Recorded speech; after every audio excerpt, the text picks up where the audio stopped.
Hey! It was recommended by a few different people now that I've started my first God of War playthrough to catch up a little bit on Kratos' background. As I understand it, and I really don't know much about the franchise, but as I understand it, it seems to me like the 2018 release of God of War was kind of like Breath of the Wild adjacent, like a little bit of a reset for the series. I have no basis for that. That's just what I've come to understand. I could be totally off base. A lovely viewer left a comment with this specific video as a recommendation, so let's watch it together and get caught up. And thank you to PlayStation Grenade for making this video. I'll link it in the description. Hello and welcome to PlayStation Grenade. If you've clicked on this video, it's most likely because you're about to play the next entry in the God of War series. It may have been quite a while since you last played a God of War title and the story may be a bit hazy, so I thought now is a great time to get up to date on everything Kratos has been up to through his gore-filled life. So if you're ready, let's do this. Let's pick up the story when Zeus, the king of the gods, learns of a prophecy which will see him killed by a mere mortal man. The prophecy also describes the distinctive markings his murderer possesses. In fear of this marked warrior, Zeus informs his eldest children Ares and Athena, who also happen to be the god and goddess of war, and tasks them with tracking down and ending this potential threat. Whilst pillaging and destroying the land, Ares discovers a small Spartan boy with extremely distinctive birthmarks. I already have questions. So, I didn't realize that Kratos came from a Greek background. I mean, in God of War, I'm seeing a lot of Norse mythology, but to learn that there's Greek mythology in his background is so interesting. And I had a comment on one of my videos that Kratos is Spartan, but I just didn't connect. And attempts to capture him. That boy is not Kratos, it's his younger brother Deimos. Kratos tries his utmost to protect his brother, but he's no match for the god of war Ares, and is bitch slapped into submission. Luckily for Kratos, Athena persuades her brother to leave Kratos alive, because not only is she the goddess of warfare, but she's the goddess of wisdom too. So her brother agrees, and Kratos is forced to watch on as his brother is taken away. Fueled by his failure to protect his younger brother, Kratos honors Deimos through a full body tattoo mimicking his brother's birthmarks. Oh wow, Over time, Kratos became a member of the Spartan army, hoping to one day avenge his little bro. His rage and lack of mercy saw him ascend the Spartan ranks. Eventually, he married Lysandra, and the two had a daughter named Calliope. He finally became a Spartan captain after recovering a mysterious healing element known as ambrosia in a painstaking battle with Ulrich and the barbarian. Wait, Kratos has a daughter? So Atreus is not his first and or only child. Oh my gosh, I'm so glad I'm watching this. I feel like this answers so many questions about why Kratos might be so protective over Atreus. He used this ambrosia to save his daughter, who was moments away from death due to a plague ravishing the lands. Kratos and his thirst for war saw the Spartan army annihilate all opposition until the day the barbarians returned, led once again by Ulrich. The barbarian hordes easily overpowered and massacred the Spartans, and all Ulrich needed to do was kill the defeated Kratos. With his final breath, Kratos called to the god of war Ares and offered his life in return for victory. Ares! Destroy my enemies, and my life is yours. Seeing this as an opportunity to build the ultimate warrior and disciple, Ares instantly slaughters the barbarian hordes and binds Kratos to the Blades of Chaos, a constant reminder of his pledge to the god of war.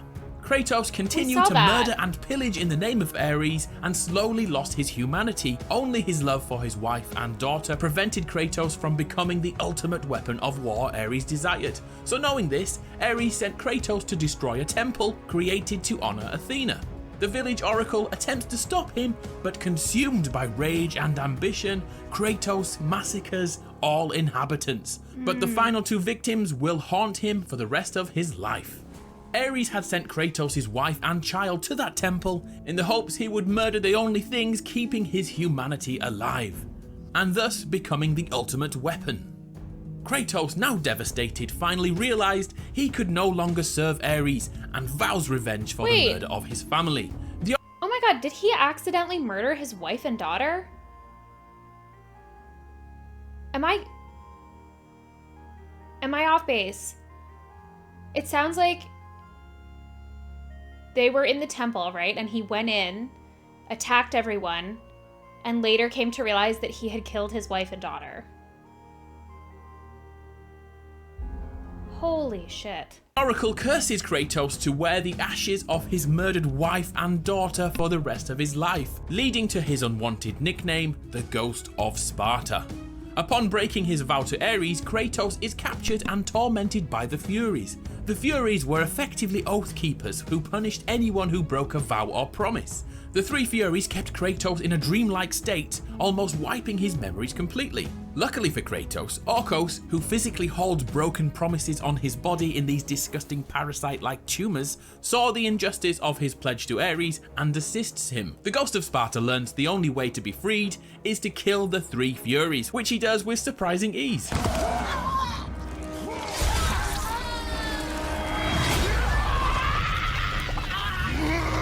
With the job done, Orcos reveals that Kratos must kill one last person to truly free himself from the oath, Orcos himself. As he's the son of the Furies, all the oaths were transferred over to him. Kratos, slightly reluctant, does the dirty deed. The truth of the murder he committed, the slaughter of his wife and child, the carnage forged from his relentless ambition. Yes indeed, Kratos' memories fully return, and once again he is ravaged by the death of his wife and child. Poor guy just can't catch a break.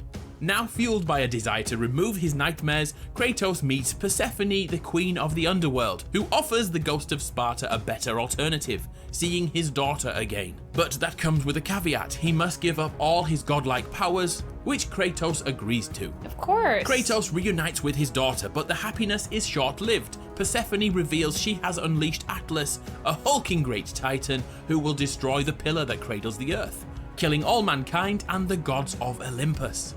Of course, Kratos can't stand for that and gives up his life with his daughter and once again goes on the warpath against Persephone and Atlas. Due to Atlas's size, Kratos opts to chain him to the upper edges of the underworld whilst he returns to finish Persephone. As she dies, her body explodes and the resulting force destroys the pillar. Luckily, Atlas is still chained into place and now holds the world on his shoulders for the rest of time. Kratos once again commits himself to serving the gods in the hopes of having his memories removed, but after a decade of servitude, he is a little pissed off to say the least, and lets the gods know. 10 years, Athena. I have faithfully served the gods for 10 years. When will you relieve me of these nightmares? Athena hears his calls and proclaims that if Kratos can kill Ares, the god of war, she will take his nightmares away. Is it the same voice actor Kratos is more than throughout? happy to oblige. Gaining revenge and losing his visions are all he has ever wanted, so off he trots to Athens to face Ares and his army. Kratos meets the local oracle, who reveals the only way to defeat a god is through a mystical item known as Pandora's box, which... It's kind of giving Assassin's Creed. Granted, the Assassin's Creed that I have the most hours sunk into is Odyssey, so maybe that's why I'm making that connection with the Greek mythology. so happens to be chained to another great hulking titan called Kronos. Kratos does what Kratos does and murders his way to Pandora's box, and just before he's about to open it, Ares, who feels a disturbance in the Force, sorry, wrong franchise, Ares senses Kratos and hurls a pillar a few thousand miles away, impaling Kratos, almost touching distance away from the artifact he needs to kill Ares. Death is only the beginning for Kratos. After a long journey through the underworld, he gets back to Athens to finally open Pandora's box and becomes Mega Kratos, a huge version of himself, and fights Ares. Ares uses powerful memories of Kratos killing his own family to gain the edge in battle, but Kratos, driven by revenge, bests him and kills the god of war. Kratos, who has now fulfilled his vow of vengeance, once again asks for his memories to be removed, but Athena is having none of it. No man, no god could ever forget the terrible look at deeds him. you have done. A broken and frankly devastated Kratos takes himself to the highest mountain in all of Greece. The ghost of Sparta throws himself to his certain death, but the gods had a greater vision for his future and ascend him to another level. You will not die this day, Kratos. From that moment on, Kratos became The new god of war. Sat on his new throne, Kratos has a vision and travels to the Temple of Poseidon to seek answers. Once there, he finds his mother dying, who reveals his brother Deimos is still alive and is being held captive by Thanatos, the god of death. And with that, Kratos' mama dies. Now back in Sparta, Kratos battles his younger self and reclaims his Spartan army from the pre-God of War days. This is the God of War crazy. goes on yet another murder spree and locates the gateway to Death's domain. Here, we finally see Deimos, who has the sexiest beard I've seen in a long time, and once freed, Deimos reveals his anger for Kratos is the only thing that kept him alive, and attempts to kill his brother. During the fight between the brothers, Why? Thanatos takes Deimos away as he wants to be the one who kills him, but just in time, Kratos arrives and saves his brother. That becomes the catalyst for the two to work together, and Why is Deimos so angry with Kratos? Is it because he couldn't save him as a child? I think I'm confused about that. the brothers take down the god of death, but at the cost of Deimos' life. Kratos once again has lost his family and carries his brother to his final resting place and ponders his actions, to which the gravedigger calls Kratos Death, Cannot catch a break. the destroyer of worlds. Athena appears once again and attempts to reward Kratos for his deeds. As he has no ties to the mortal world, after his daughter, wife, brother and mother are all dead, he can now become a full-fledged god. Kratos shocks everyone and turns down the offer and remarks, The gods will pay for this.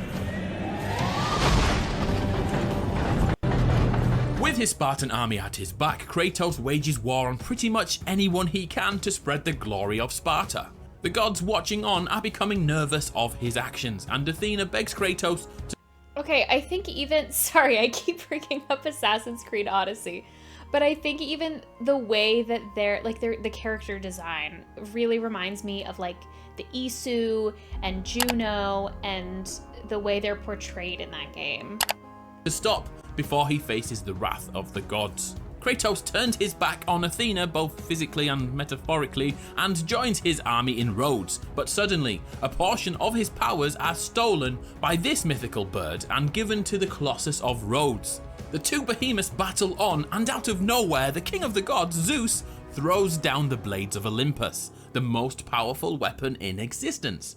The only downside is that Kratos must infuse his last remaining godly powers into the weapon to defeat the Colossus of Rhodes. It worked surprisingly well, and as he defeats the Colossus, the flailing arm crushes Kratos, causing him to drop the sword. Kratos is now moments away from death and must regain the sword to become his immortal self again. Lo and behold, the mythical bird flying around was in fact Zeus, who reveals this whole thing was a trick to kill Kratos. So Zeus shoves the sword straight through Kratos, killing him. Of course, in Greek myth, death doesn't really mean much, and as Kratos is pulled into the underworld, he is rescued by another titan, Gaia. Gaia and Kratos hatch a plot to defeat Zeus by using the Loom of Fate, which effectively is a time machine.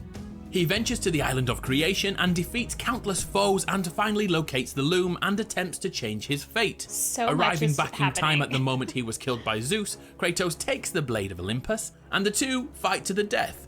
Just as Kratos is about to land the killing blow, Athena jumps in the way and is killed by Kratos. In her last words, she reveals, Zeus is Olympus. meaning that if Zeus dies, Olympus will fall and all the gods will perish. But she isn't done there. No son should destroy his own father. Yeah, Kratos is the son of Zeus. Who'd have thunk it? No, I have no father. Kratos is not flustered by the It's like a revelations and soap once again opera. uses the Loom of Fate to build his army, filling it with titans from the past. A huge war breaks out as the I can imagine that when this came out, that was probably like a huge mindfuck. And people were just like, holy shit, I cannot believe that that's his dad. If you played this when it came out originally, or even when you just played it for the first time, please tell me like what your thoughts were about that. Titans attempt to climb Mount Olympus. A key battle is won when Gaia and Kratos defeat Poseidon, but actually flood the entire world in the process. Once atop of the mountain, Zeus lays in wait and knocks Gaia and Kratos to their death.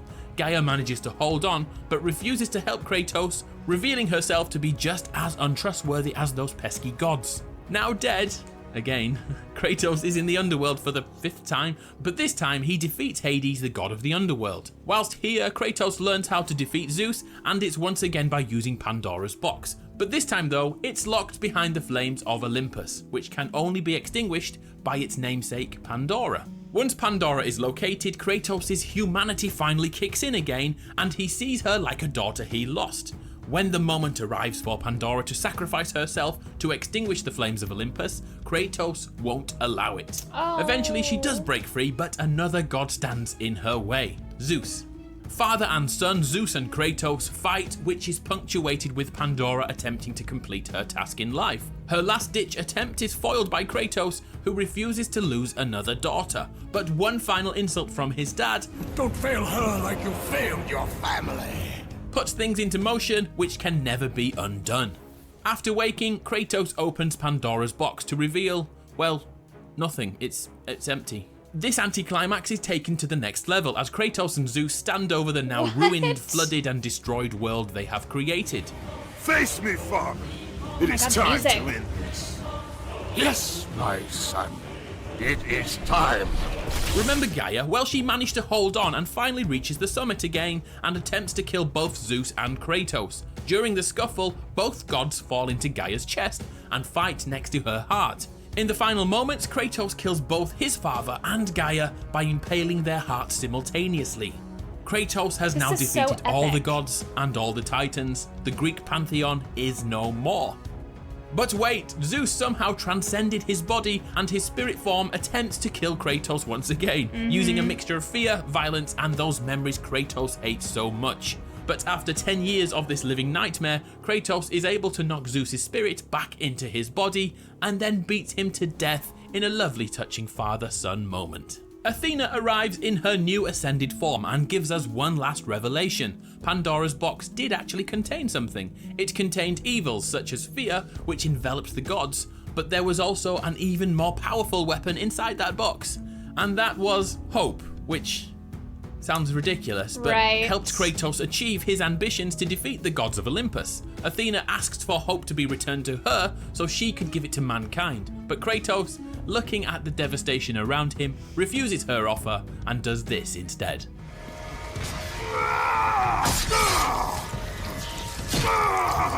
What?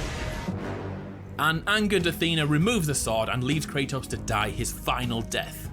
The story isn't quite over yet though, as Kratos' body is no longer here and a trail of blood leads over the cliff edge. You could call it a cliffhanger ending. See what I did there? Sorry. We now know that in 2018, the god of war has moved into Norse myth, in which Kratos becomes a dad again. Okay, wait. Is this gonna tell me something I don't know yet? There's 20 seconds left. I don't know if I should finish watching this. I really do take it that seriously. I know it seems kind of goofy, but I really do take playing games blind very seriously. So I'm gonna just cut her off there. Thank you to the lovely person that recommended I watch this video. This has offered so much perspective on Kratos' life thus far. I still have questions as far as Atreus and Atreus' mother. I think her name is Faye. Why Atreus was sick. I'm not asking this. These are rhetorical questions. Please obviously don't answer this in the comments. But which maybe that's all to be learned in the 2018 game that I'm playing right now. And maybe I'm just getting a little bit ahead of myself. But it's so interesting to me, the switch from the Greek mythology into the Norse mythology. I love that we know now about Kratos' tattoo and that it was in honor of his brother. I am so curious to know what your thoughts were playing the other games for the first time. It seems like such an epic saga. It makes me want to go back and play the old games. I don't know that I will, but I mean, the music and the storyline just seems so like there's so many twists and turns, and it would keep your interest, and it would have probably been very exciting at the time that it came out. So please let me know what your thoughts are, and I would love to hear your opinions, and I look forward to continuing the journey. So thank you so much for being here with me. Have a lovely day. Peace.